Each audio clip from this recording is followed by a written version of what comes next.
لاکنہ اللہ ربی، لیکن وہ میرا رب ہے۔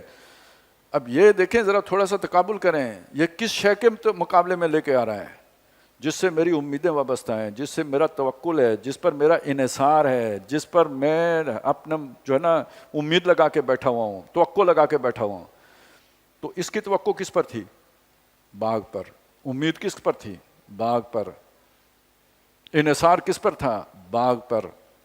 تو اس کا مطلب ہے خدا کے مقابلے میں اسباب پر توکل ہو جانا، یہ بھی ایک نوع کا کفر ہے۔ اور آج کے دور میں اس مصیبت میں انسان پھنسا ہوا ہے۔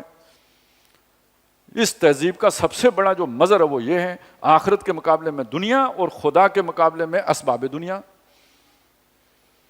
اور دیکھیں اب قرآن مجید نے اس تہذیب کی اس خامی سے کتنی خوب، مطلب صرف فلسفہ نہیں بیان کیا، ایک پوری مثال سامنے رکھ کر، دو کردار سامنے پیش کر کے آپ کے سامنے رکھ دیا۔ اب آپ دیکھیں ذرا، تصور کریں، وہ جو ہم نے بر صغیر والا نقشہ کھینچا تھا، ایک دور وہ ہے جو مجدد الف ثانی سے شروع ہوا اور پھر جا کے تو غار تک پہنچا، یعنی اصحاب کہف کی سنت زندہ کرنے والا۔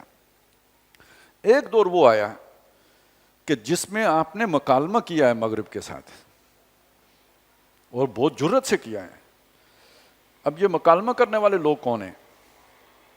مثلاً آپ علامہ اقبال کو دیکھیں، اب کتنی جرت سے یہ بات کر رہا ہے، تمہاری تہذیب اپنے خنجر سے آپ خودکشی کرے گی، جو شاخ نازک پہ آشیانہ بنے گا ناپائیدار ہوگا۔ ادھر وہ سید احمد خان صاحب کی مروبیت بھی دیکھیں، اور ادھر علامہ اقبال کی یہ جو ہے نا پوری جرت اور استقلال کے ساتھ اس تہذیب مغرب کے اوپر تنقید بھی دیکھیے۔ پھر وہ جو تنقید صرف شاعری میں نہیں ہے، جو تنقید انہوں نے اپنے لیکچرز میں بھی کی ہے، وہ بھی پڑھنے سے تعلق رکھتی ہے۔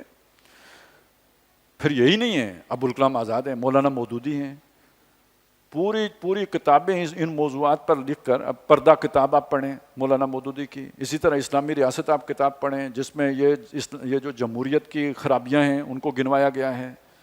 تو پھر وہ لوگ پیدا ہوئے کہ جو انگریز سے مروب نہیں تھے، انگریز کی آنکھوں میں آنکھیں ڈال کر پوری جرت سے، استقلال سے، عزم سے، اعتماد سے اپنی تہذیب کو ڈیفینڈ کر رہے تھے۔ یہ جو ہے نا اس کا ایک جو ہے نا نظارہ اس سورہ مبارکہ کو میں آپ کو یہاں ملے گا۔ تو اس کا مطلب کیا ہوا؟ یہ اصحاب کہف والا دور مسلسل نہیں رہنا ہے، اس سے جو اگلا مرحلہ آنا ہے، رات ہی، لیکن وہ راحت جو ہے ذرا سحر کے قریب آ جائے گی، جب آپ کے اندر اعتماد پیدا ہو جائے گا، جب آپ کے اندر جرت پیدا ہوگی، جب آپ کے اندر استقلال پیدا ہوگا، اور تہذیب مغرب کی مروبیت آپ کے اندر سے ختم ہو جائے گی۔